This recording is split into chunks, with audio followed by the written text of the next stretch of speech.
السلام عليكم ورحمة الله وبركاته. طلاب الصف الثالث الإعدادي، أهلا بيكم في قناة ويز نسمة. النهاردة إن شاء الله هنحل مع بعض الدرس الأول من الوحدة الرابعة، تاريخ تالتة إعدادي ترم أول 2024 من كتاب الامتحان. الدرس بعنوان خلفاء محمد علي وازدياد النفوذ الأجنبي. طبعا احنا حلينا مع بعض الوحدة التالتة كاملة تاريخ، موجودة على القناة بكل التدريبات والأسئلة اللي فيها مستويات عالية شوية. كل ده موجود على القناة في قائمة تشغيل في القناة باسم حل تدريبات كتاب الدراسات تالتة إعدادي ترم أول 2024. هتظهر دلوقتي في علامة الآي، اللي فايته أي حاجة يضغط عليها وإن شاء الله تكونوا استفدتوا منها. وكمان احنا بنحل مع بعض جغرافي على القناة، فإن شاء الله القناة تكونوا بتستفادوا منها. علشان كده متنسوش اللايك والشير والاشتراك في القناة عشان يوصلكم كل جديد. وكمان احنا بنحل مع بعض تدريبات الكتاب المدرسي اللي أسئلته مهمة جدا جدا، مش بيخرج عنها الامتحان. دلوقتي هنحل مع بعض بقى صفحة 207 على درس خلفاء محمد علي وازدياد النفوذ الأجنبي. واحد بيقول لي اختر الإجابة الصحيحة مما بين القوسين.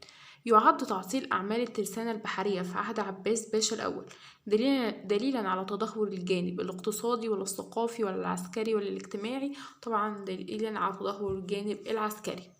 2. بدأ إنشاء أول خط حديدي في عهد عباس باشا الأول بين القاهرة والإسكندرية ولا دمياط ولا السويس ولا الجيزة. طبعا بين القاهرة والإسكندرية. 3.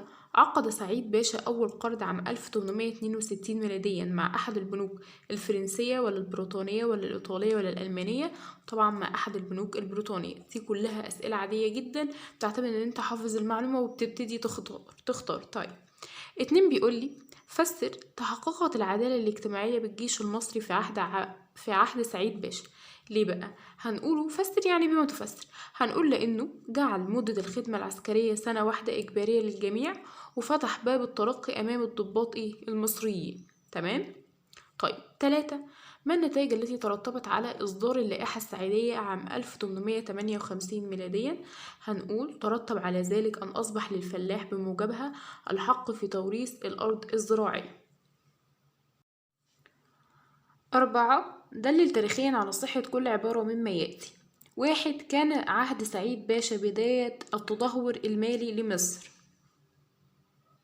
طبعا الكلام ده صحيح، حيث أنه اعتمد على رؤوس الأموال الأجنبية فاستدان من البيوت المالية الأوروبية، فعقد أول قرض مع أحد البنوك البريطانية عام 1862، ثم اندفع في طلب الاستنادات ولجأ للمرابين يستدين منهم مقابل سندات على حساب الدولة المصرية.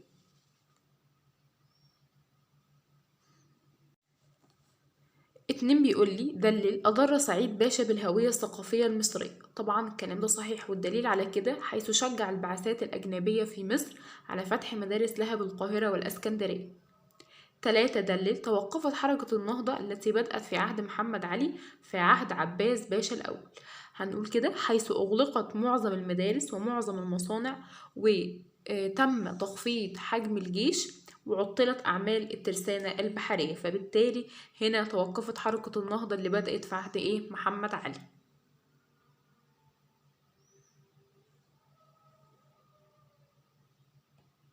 آخر سؤال بقى معانا في التدريب الأول بيقول لي دلل جاءت معظم شروط عقد الامتياز الثاني لمشروع قناة السويس ظالمة لمصر والمصريين. نقول كده حيث كانت لصالح الشركة الأجنبية، فكان من أهم شروطها تنازل الحكومة المصرية للشركة مجانا عن جميع الأراضي المملوكة لها والمطلوبة لإنشاء القناة المالحة وترعة المياه العذبة، وللشركة الحق في فرض ما تشاء من رسوم على السفن التي تمر في القناة المالحة أو التربة العذبة، ويكون 4 أخماس يعني 80% العمال من المصريين، وتحصل مصر على 15% من صافي الأرباح مقابل الأراضي والامتيازات الممنوحة للشركة. عشان كده كانت شروط هذه أو كان شرط عقد الامتياز ظالم للمصريين. تمام كده، ناخد بالنا دي الإجابة تكون منظمة بالشكل ده وتكون نموذجية.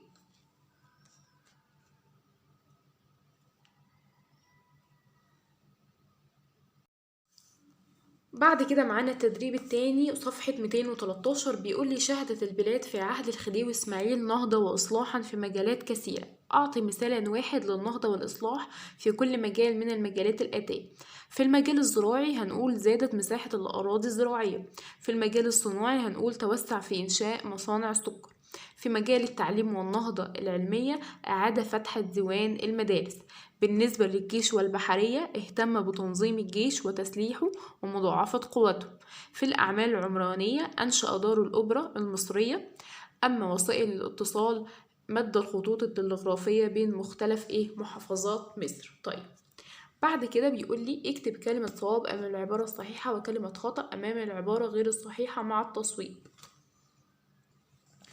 واحد بيقول لي اقتصرت مشروعات الخديوي إسماعيل على أو اقتصرت مشروعات الخديوي إسماعيل التنموية على القاهرة. طبعا الكلام ده غلط، لأن احنا عارفين انتشرت مشروعاته في الإسكندرية والقاهرة والأقاليم كمان. طيب 2. قضى الخديوي إسماعيل على الأزمة المالية التي بدأت في عهد سعيد باشا. طبعا غلط. طب ليه؟ لأن احنا عارفين إن زادت الأزمة المالية في عهد الخديوي إسماعيل، واللي كانت بدأت في عهد سعيد. طيب سعيد باشا. طيب 3. أنشأ الخديوي إسماعيل المحاكم القنصلية للقضاء على مساوئ المحاكم المختلطة. برضو غلط، لأن احنا عارفين إن هو أنشأ المحاكم المختلطة للقضاء على مساوئ المحاكم القنصلية، يعني العكس. طيب 4. تكونت لجنة التحقيق العليا الأوروبية عام 1807 ميلاديا نظرا لزيادة أمور مصر المالية سوءا وارتباكا. طبعا الكلام ده صحيح، وعلشان مفيش مكان هنا نكتب التصحيح بتاع صح وغلط، أنا كتبته لكم في الكراسة علشان اللي عايز ينقله. تمام كده، هسيبها لكم برضو شوية عشان خدوها لقطة شاشة لو عايزين.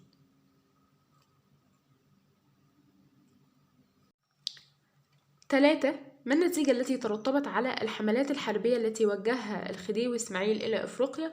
طبعا هنقول أدى ذلك إلى مد النفوذ المصري إلى ساحل البحر الأحمر بكامله عام 1975 ميلادي.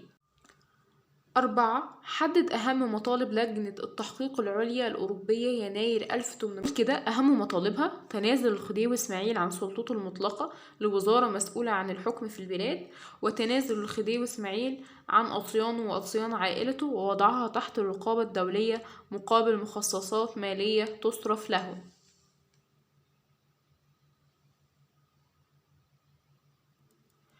5. فسر ما يلي. كان صدور 5. فسر ما يلي. كان صندوق الدين بمثابة خزانة فرعية للخزانة المصرية في عهد الخديوي إسماعيل. هنقول كده لأن تولى إدارته مندوبان أجانب تنتدبهم الدولة الدائنة لتسلم المبالغ المخصصة للديون من المصالح المختلفة والإشراف على تسديد الديون لأصحابها. 2. فسر تدخل بريطانيا وفرنسا لعزل الخديوي إسماعيل. هنقول بسبب قيام الخديوي إسماعيل بإقصاء بمعنى إبعاد الوزيرين الأجنبيين عن الوزارة المختلطة، وقيامه بإصدار مرسوم في إبريل 1879 ميلاديا بتسوية الديون طبقا لما قررته اللائحة الوطنية اللي هي اللائحة الأساسية.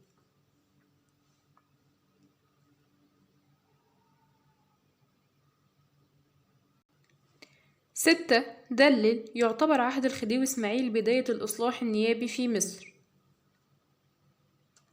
الإجابة موجودة معنا في المفكرة صفحة 94. هنقول حيث أسس مجلس شورى النواب عام 1866 ميلاديا الذي يعد بداية تاريخ المؤسسات النيابية في مصر الحديثة، ووضع أول دستور في مصر والذي يعرف باللائحة الأساسية، وأدخل نظام الوزارة المسؤولة عام 1878 ميلاديا.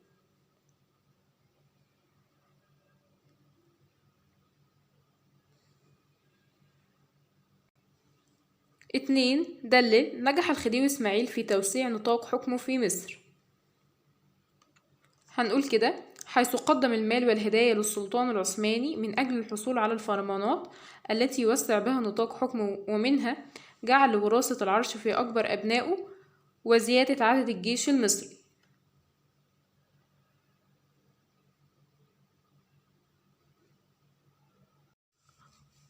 خلصنا التدريب أو التدريبات اللي كانت على كل جزء، ودلوقتي هنحل الأسئلة على الدرس الأول من صفحة 215. بيقول لي اختر الإجابة الصحيحة مما بين قوسين. 1. توقفت في عهد نقط حركة النهضة التي بدأت في عهد محمد علي، الخديوي إسماعيل ولا توفيق ولا عباس باشا الأول ولا سعيد باشا؟ طبعا عباس باشا الأول، لأن احنا عارفين إنه أغلق معظم المدارس وأغلق معظم المصانع اللي أنشأها محمد علي، وتم تخفيض حجم الجيش، وعطلت أعمال الترسانة البحرية في عهده. طيب 2 بيقول لي بدأت تزداد المدارس الأجنبية في مصر منذ عهد عباس الأول ولا سعيد باشا ولا الخديوي إسماعيل ولا الخديوي توفيق؟ طبعا سعيد باشا، لان احنا عارفين برضو ان مساوئ عهد سعيد باشا انه الغى ديوان المدارس، وفي نفس الوقت شجع البعثات الاجنبية في مصر على فتح مدارس لها بالقاهرة والاسكندرية.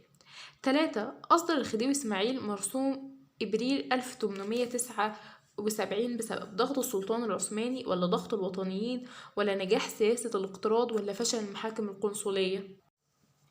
طبعا بسبب ضغط الوطنيين، لأنه وجهت الحركة الوطنية في مصر الانتقادات للوزراء المختلطة، مما شجع الخديوي إسماعيل على إقصاء الوزيرين الأجنبيين عن الوزارة وإصدار مرسوم في إبريل 1879 بتسوية الديون طبقا لما قررته اللائحة الوطنية، فبالتالي ده كان بسبب ضغط الوطنيين. 4. أدى تدهور الأوضاع المالية في عهد الخديوي إسماعيل إلى تدهور أحوال التعليم ولا انهيار الاستقرار السياسي ولا تغيير شروط امتياز قناة السويس ولا تأخر وسائل الاتصالات؟ طبعا أدى إلى انهيار الاستقلال السياسي. 5 بيقول لي جعل مدة الخدمة العسكرية سنة واحدة إجبارية على الجميع أو إجبارية للجميع، عباس ولا إسماعيل ولا سعيد ولا توفيق؟ طبعا هو سعيد، وإحنا عارفين كمان إن من أعمال سعيد باشا إنه فتح باب الترقي أمام الضباط المصريين، واعتنى بالترسانة البحرية حيث قام بإصلاح السفن وتجديد الأسطول. 6 بيقول لي أسس نقط مجلس شورى النواب عام 1866 ميلاديا، الخديوي توفيق ولا عباس باشا الأول ولا سعيد باشا ولا الخديوي إسماعيل؟ طبعا هو الخديوي إسماعيل، لأن احنا عارفين إن عرفت مصر الهيئات شبه النيابية في عهد الخديوي إسماعيل، حيث أسس مجلس شورى النواب عام 1866 ميلاديا، والذي يعد بداية تاريخ المؤسسات النيابية في مصر الحديثة. تمام. وكمان عرفت مصر نظام الوزارة المسؤولة عام 1878، ووضع أول دستور في مصر اللي هو اللي عرف باللائحة الأساسية بهدف إقامة حياة دستورية سليمة. طيب بعد كده بيقول لي 7 أنشأ الخديوي إسماعيل المحاكم المختلطة، أو إنشاء الخديوي إسماعيل للمحاكم المختلطة جاء للحد من مساوئ المحاكم القنصلية ولا صندوق الدين ولا المراقبة الثنائية ولا الوزارة المختلطة؟ طبعا للحد من مساوئ المحاكم القنصلية. 8 بيقول لي تم تشكيل وزارة نوبار باشا المختلطة تنفيذا لمقترحات صندوق الدين ولا المراقبة الثنائية ولا لجنة التحقيق العليا الأوروبية ولا بعثة كيف؟ طبعا تنفيذا لمقترحات لجنة التحقيق الأوروبية. 9 يعتبر عهده بداية عصر الحياة النيابية الدستورية بمصر الحديثة، طبعا هو الخديوي إسماعيل، زي احنا لسه قايلين كل أعماله في الهيئات شبه النيابية، وإنه عرفت مصر نظام الوزارة المسؤولة في عهده، ووضع أول دستور في مصر اللي عرف باللائحة الأساسية. طيب 11 الهيئة التي تولت مسؤولية تسليم الأموال المصرية للدائنين في عهد إسماعيل، بعثة كيف ولا صندوق الدين ولا المراقبة الثنائية ولا لجنة التحقيق العليا الأوروبية؟ طبعا هو صندوق الدين، لأن طبعا صندوق الدين مهامه تسليم المبالغ المخصصة للديون من المصالح المختلفة والإشراف على تسديد الديون لأصحابها. 11 بيقول لي تم مد خطوط التلغراف إلى مختلف محافظات مصر خلال عهد إسماعيل ولا سعيد ولا عباس الأول ولا محمد علي؟ طبعا في عهد إسماعيل. كمان احنا عارفين ان من اعمال الخديوي اسماعيل انه انشأ مصلحة بريد مصرية لها مكاتب في القاهرة والاسكندرية والاقاليم. طيب 12 بيقول لي بلغ تدهور التعليم اقصى مدى له في عهد سعيد ولا اسماعيل ولا عباس الاول ولا ابراهيم؟ طبعا سعيد، لان احنا عارفين انه الغى ديوان المدارس. 13 توقفت صحة عقد امتياز قناة السويس على موافقة السلطان العثماني ولا سعيد باشا ولا بريطانيا ولا فرنسا؟ طبعا السلطان العثماني، لأن احنا عارفين إنه اشترط لصحة الامتياز أن يصدق عليه السلطان العثماني. 14 بيقول لي بدأت الأزمة المالية بمصر أثناء عهد محمد علي ولا عباس باشا الأول ولا سعيد باشا ولا إسماعيل؟ طبعا هو سعيد باشا، ولو قال لي دلل يعد عهد سعيد باشا بداية الأزمة المالية في مصر، هنقول كده: حيث اعتمد سعيد باشا على رؤوس الأموال الأجنبية فاستدان من بيوت المال الأوروبية، وعقد أول قرض من أحد البنوك البريطانية عام 1862 واندفع في طلب الاستدانات، ثم لجأ للمرابين يستدين منهم مقابل سندات على حساب الخزانة المصرية. تمام. بعد كده 15 بيقول لي أنشئت دار الأوبرا المصرية في عهد محمد علي سعيد ولا عباس الأول ولا إسماعيل؟ طبعا في عهد إسماعيل. 16 أتم سعيد باشا الخط الحديدي بين القاهرة وأسوان، القاهرة وبورسعيد، القاهرة والإسماعيلية، القاهرة والإسكندرية؟ طبعا بين القاهرة والإسكندرية. 17 كان من شروط حفر قناة السويس حفر ترعة الإبراهيمية المحمودية النوبارية ولا الإسماعيلية؟ طبعا هي ترعة الإسماعيلية. 18 وصل النفوذ المصري إلى ساحل البحر الأحمر بكامله عام 1875 ميلاديا في عهد عباس الأول، الخديوي إسماعيل، سعيد باشا، إبراهيم باشا؟ طبعا الخديوي إسماعيل. واحنا عارفين إنه وجه الخديوي إسماعيل عدة حملات إلى الأقاليم الاستوائية، عدة حملات حربية للأقاليم الاستوائية في أفريقيا. لو قال لي بما تفسر هنقول بهدف السيطرة على مياه النيل والتوسع في الجنوب ومنع تجارة العبيد، وإنه وصل النفوذ المصري إلى ساحل البحر الأحمر بكامله في عهد الخديوي إسماعيل. طيب 19 بيقول لي أرسلت نقط بعثة لدراسة أحوال مصر المالية عام 1875، بريطانيا ولا روسيا ولا ألمانيا ولا إيطاليا؟ طبعا هي بريطانيا. 20 تم إنشاء إدارة للرقابة المالية بناء على اقتراح من بعثة كيف ولا صندوق الدين ولا الوزارة المختلطة ولا لجنة التحقيق العليا الأوروبية؟ طبعا هي بعثة كيف، لأن احنا عارفين إن من اقتراحات بعثة كيف أول حاجة إنشاء إدارة للمراقبة المالية يرأسها موظف إنجليزي، وألا يعقد الخديوي قرضا ما لم توافق عليه إدارة الرقابة المالية. 21 بيقول لي أصدر الخديوي إسماعيل مرسوم في أغسطس 1878 بتأليف صندوق الدين ولا المراقبة الثنائية ولا المحاكم المختلطة ولا الوزارة المختلطة؟ طبعا بتأليف الوزارة المختلطة. بعد كده 2 بيقول لي أكمل العبارات التالية بكلمات مناسبة. 1 أغلقت معظم المدارس في عهد، طبعا في عهد عباس باشا الأول. 2 منح سعيد باشا للسبس امتياز تأسيس شركة عامة لحفر قناة السويس. 3 تنازلت الحكومة المصرية عن جميع الأراضي المملوكة لها المطلوبة لإنشاء القناة المالحة وترعة الإسماعيلية. 4 تم في عهد الخديوي إسماعيل تعيين مراقبين أجنبيين، أحدهما بريطاني للإيرادات والآخر فرنسي للمصروفات. تمام. بعد كده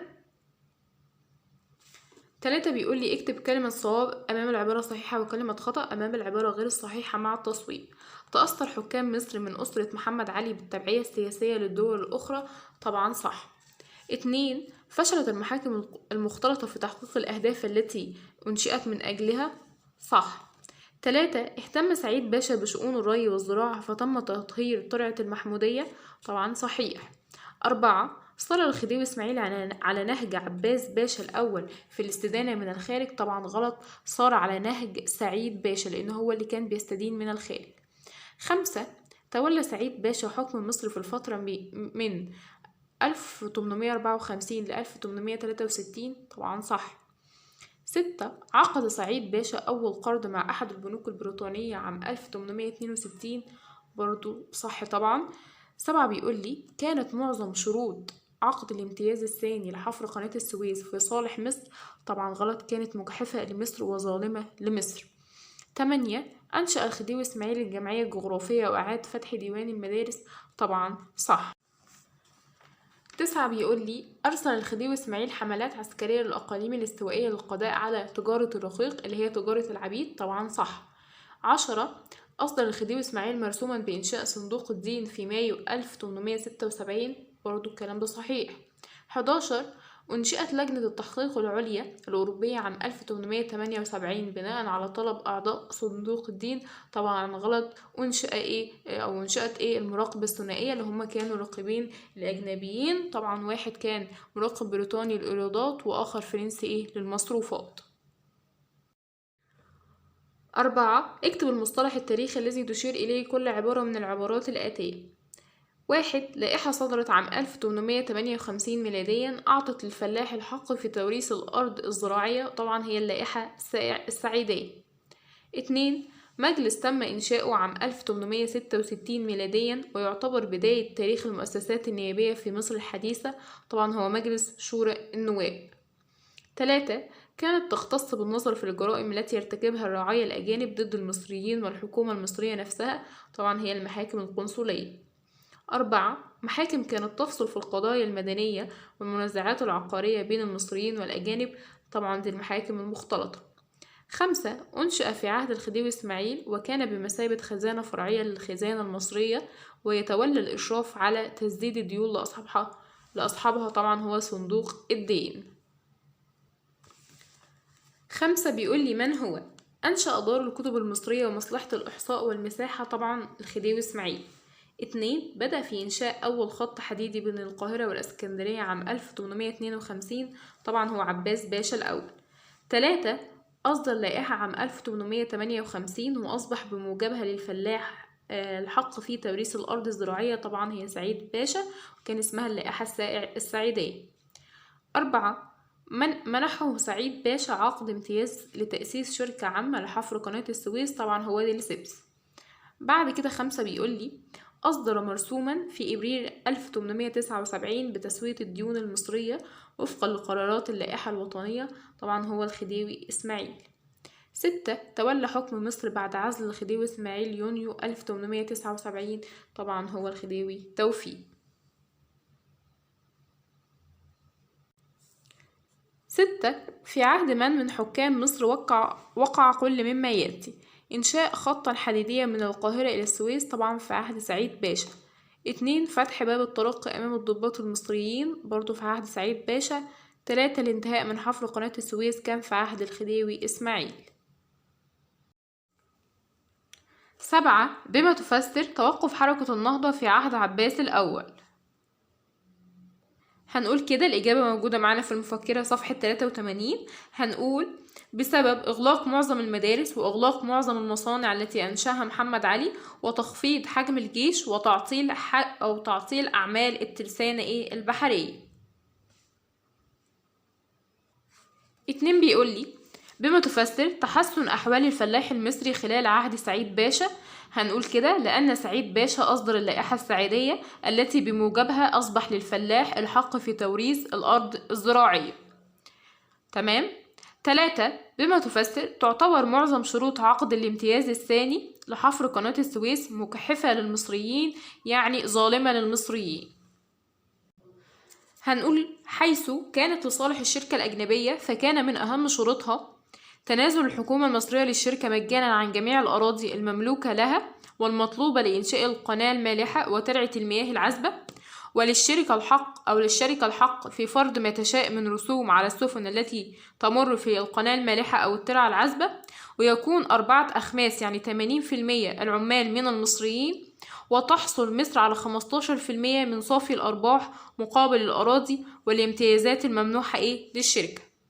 فبالتالي كانت معظم شروط عقد الامتياز الثاني لقناة أو لحفر قناة السويس ظالمة للمصريين. 4. بما تفسر اتبع الخديوي إسماعيل سياسة الاقتراض. هنقول من أجل الوفاء بالتزاماته ومشروعاته. 5. بما تفسر يعد عهد الخديوي إسماعيل من أخطر الفترات التي تعرضت لها مصر من تدخل أجنبي في شؤونها.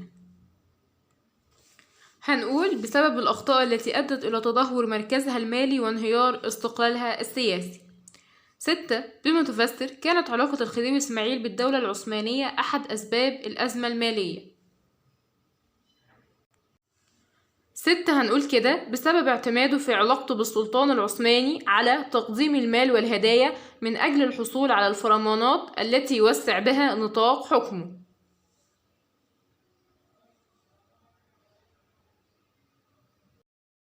7. بما تفسر وجه الخديوي إسماعيل عدة حملات حربية إلى الأقاليم الاستوائية في أفريقيا. هنقول كده طبعا بهدف منع تجارة الرقيق اللي هي تجارة العبيد والتوسع في الجنوب والسيطرة على مياه النيل.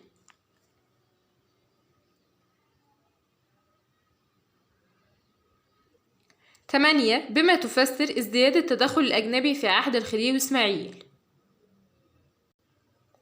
هنقول كده بسبب سياسة الاقتراض التي اتبعها من الدول الأجنبية للوفاء بالتزاماته ومشروعاته والإنفاق ببذغ على احتفالات افتتاح قناة السويس، واعتماده في علاقته بالسلطان العثماني على تقديم المال والهدايا للحصول على الفرمانات التي يوسع بها نطاق حكمه، والامتيازات الأجنبية التي زادت في عهده بسبب مشروعاته في كافة المجالات. تمام؟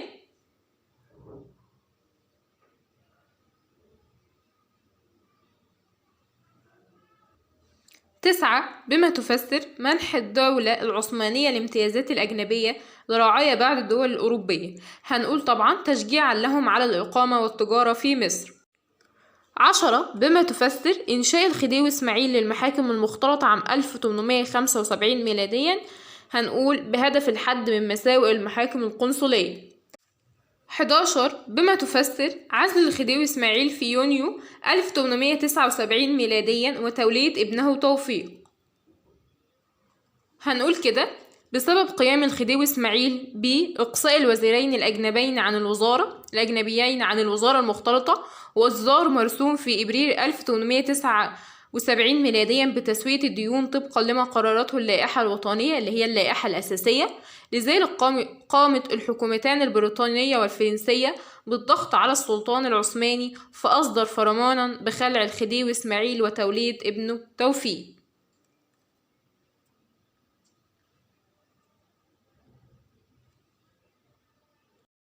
8. ما النتائج التي ترتبت على إنشاء المحاكم المختلطة عام 1875 ميلادية؟ هنقول ترتب على ذلك تدخل القضاة الأجانب في سلطة القضاء التشريعي المصري وانحيازها للأجانب. طبعا موجود معانا في صفحة 88 في المفكرة ما النتائج التي ترتبت على. ما النتائج التي ترتبت على إصدار الخديوي إسماعيل مرسوم مايو 1876 ميلاديا؟ هنقول ترتب على ذلك إنشاء صندوق الدين الذي تولى إدارته مندوبان أجانب تنتدبهم الدولة الدائنة. 3. ما النتائج التي ترتبت على صدور مرسوم نوفمبر 1876 ميلاديا من قبل الخديوي إسماعيل؟ هنقول ترتب على ذلك تعيين مراقبين أجنبيين على المالية المصرية، أحدهما بريطاني لمراقبة الإيرادات والآخر فرنسي لمراقبة المصروفات، وعرف ذلك بنظام المراقبة الثنائية. النتائج التي ترتبت على قيام الحركة الوطنية في مصر بتوجيه الانتقادات للوزارة المختلطة. هنقول كده ترتب على ذلك قيام الخديوي إسماعيل بإقصاء الوزيرين الأجنبيين عن الوزارة، وإصدار مرسوم في إبريل 1879 ميلاديا بتسوية الديون طبقا لما قررته اللائحة الوطنية اللي هي اللائحة الأساسية.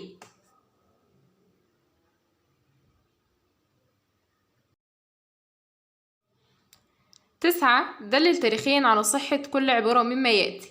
1. لم يكن خلفاء محمد علي على شاكلته من القوى والوعي. السؤال والإجابة موجودين معنا في المفكرة صفحة 93. هنقول حيث لم يثبتوا كفاءتهم في حكم البلاد، ودهمتهم يعني صدمتهم الموجة الغربية في الوقت الذي لم يمتلك أي منهم الكفاءة على مواجهتها، فانفلتت من أيديهم زمام الأمور، وتأرجحوا بين إبداء مظاهر الميل لكل من فرنسا وبريطانيا والدولة العثمانية، وكان ذلك على حساب مصر واستقلالها.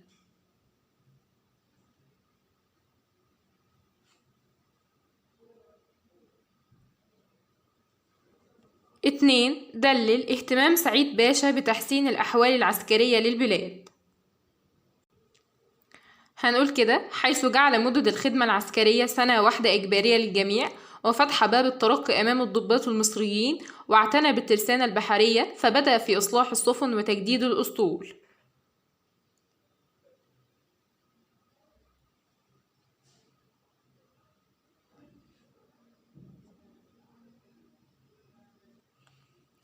3. دلل انتشرت مشروعات الخديوي إسماعيل بمصر في أقاليمها المختلفة.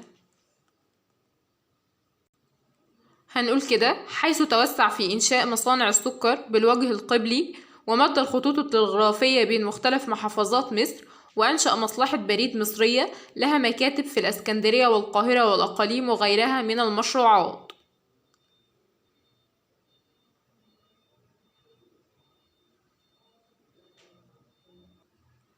4. دلل يعد عهد الخديوي إسماعيل امتدادا لعهد جده محمد علي في النواحي العلمية. نفس السؤال لو قال لي: شهد عهد الخديوي إسماعيل نهضة علمية؟ هنقول الإجابة واحدة للسؤالين، حيث أعاد فتح ديوان المدارس، وتوسع في إنشاء المدارس المختلطة، وأنشأ دار الرصد بالعباسية ودار الكتب ومصلحة الإحصاء والمساحة، وأنشأ الجمعية الجغرافية عام 1875 ميلاديا. تمام؟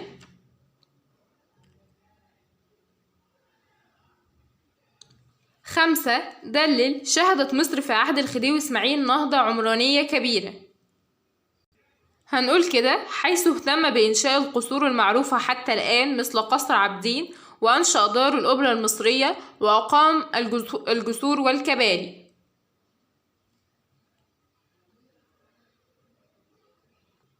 6. دلل تعددت صور التدخل الأجنبي في مصر خلال عهد الخديوي إسماعيل. هنقول كده: حيث تمثلت في المحاكم القنصلية والامتيازات الأجنبية والمحاكم المختلطة وبعثة كيف وصندوق الدين والمراقبة الثنائية ولجنة التحقيق الأوروبية والوزارة المختلطة. تمام؟ 7. دلل وافق الخديوي إسماعيل على مطالب لجنة التحقيق العليا الأوروبية يناير 1878 ميلادية، حيث تنازل الخديوي إسماعيل عن سلطته المطلقة لوزارة مسؤولة عن الحكم في البلاد، وتنازل عن أطيانه وأطيان عائلته ووضعها تحت الرقابة الدولية مقابل مخصصات مالية تصرف له.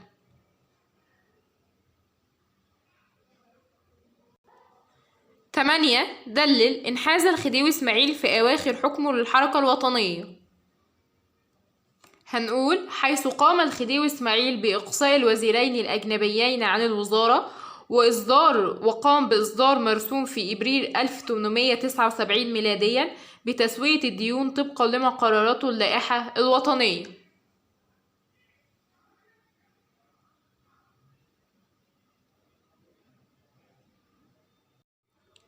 10. قارن بين اللائحة السعيدية في عهد سعيد واللائحة الأساسية في عهد إسماعيل. اللائحة السعيدية في عهد سعيد بموجبها أصبح للفلاح الحق في توريث الأرض الزراعية. اللائحة الأساسية في عهد إسماعيل تعد أول دستور في مصر، وتهدف إلى إقامة حياة دستورية سليمة.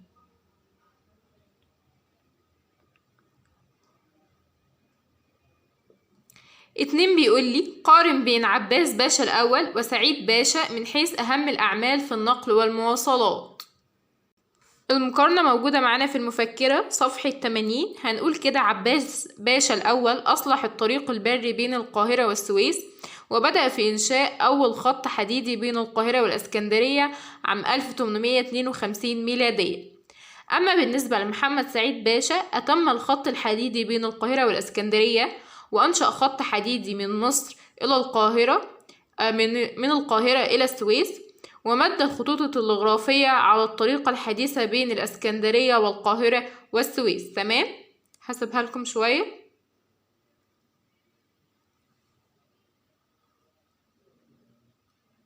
3. قارن بين المحاكم القنصلية والمحاكم المختلطة من حيث الاختصاص والمساوئ. المقارنة معانا موجودة في صفحة 80. هنقول كده: المحاكم القنصلية اختصاصها النظر في الجرائم التي يرتكبها الرعايا الأجانب ضد المصريين والحكومة المصرية نفسها.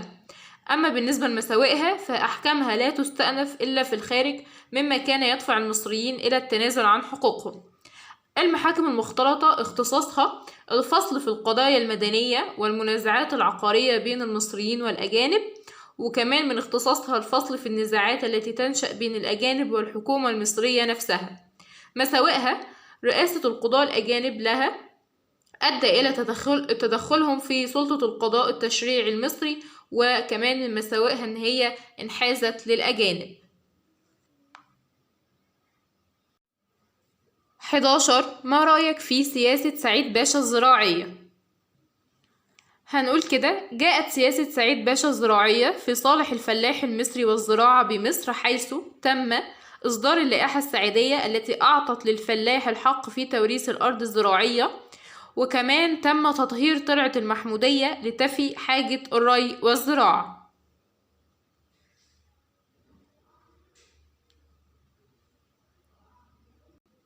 2.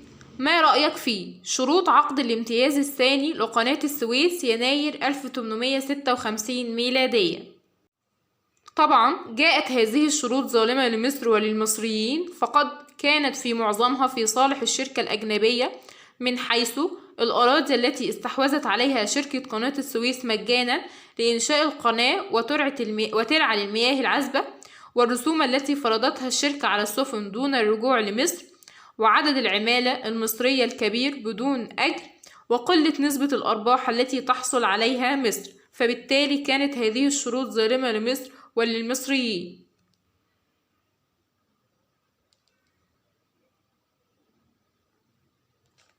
3. ما رأيك في تأسيس الخديوي إسماعيل مجلس شورى النواب عام 1866 ميلاديا؟ طبعا ده كان شيء جيد، وكان بداية تاريخ المؤسسات النيابية في مصر الحديثة. 4. ما رأيك في سياسة الإسراف التي اتبعها الخديوي إسماعيل في افتتاح قناة السويس؟ طبعا كانت سياسة سيئة، هنقول كانت تلك السياسة سببا في تكليف خزانة الدولة المصرية الكثير من الأعباء المالية بسبب الإنفاق ببذخ على الاحتفالات، مما أدى إلى زيادة حدة الأزمة المالية والتدخل الأجنبي في شؤون مصر.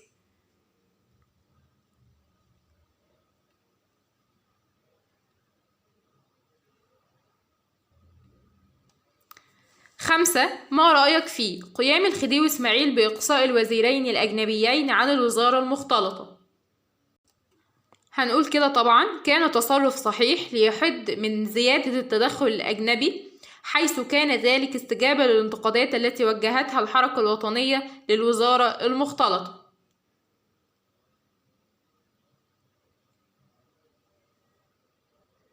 12 بيقول لي: يعتبر عهد إسماعيل من أزهى العصور وأكثرها تقدما وعمرانا في تاريخ مصر.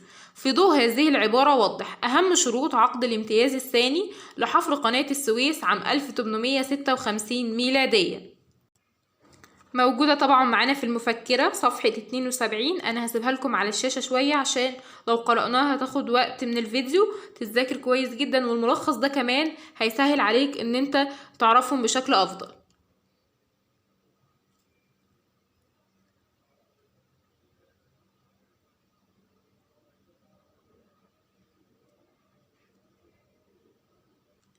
اتنين، في ضوء ذلك أو في ضوء هذه العبارة وضح مظاهر الإصلاح النيابي في عهد إسماعيل. نفس الإجابة لو قال لي دلل يعتبر عهد الخديوي إسماعيل بداية الإصلاح النيابي في مصر، هنقول حيث أسس مجلس شورى النواب عام 1866 ميلاديا الذي يعد بداية تاريخ المؤسسات النيابية في مصر الحديثة، ووضع أول دستور في مصر والذي عرف باللائحة الأساسية، وأدخل نظام الوزارة المسؤولة عام 1878 ميلاديا.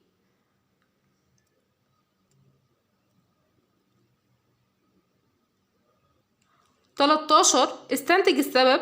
كان عهد إسماعيل بداية لتقلص الحكم المطلق. هنقول طبعا بسبب إنشاء لجنة التحقيق العليا الأوروبية في مصر، والتي كان من أهم مطالبها تنازل الخديوي إسماعيل عن سلطته لوزارة مسؤولة عن الحكم في البلاد.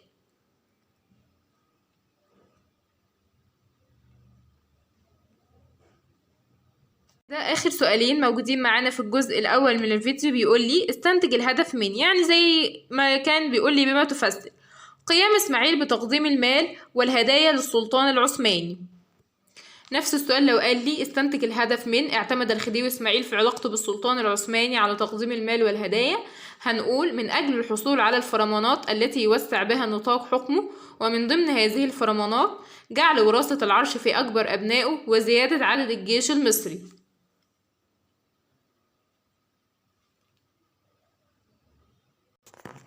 2. استنتج الهدف من إنشاء صندوق الدين في مايو طبعا بهدف تسليم المبالغ المخصصة للديون من المصالح المختلفة والإشراف على تسديد الديون لأصحابها، وذلك كان بمثابة خزانة فرعية للخزانة المصرية.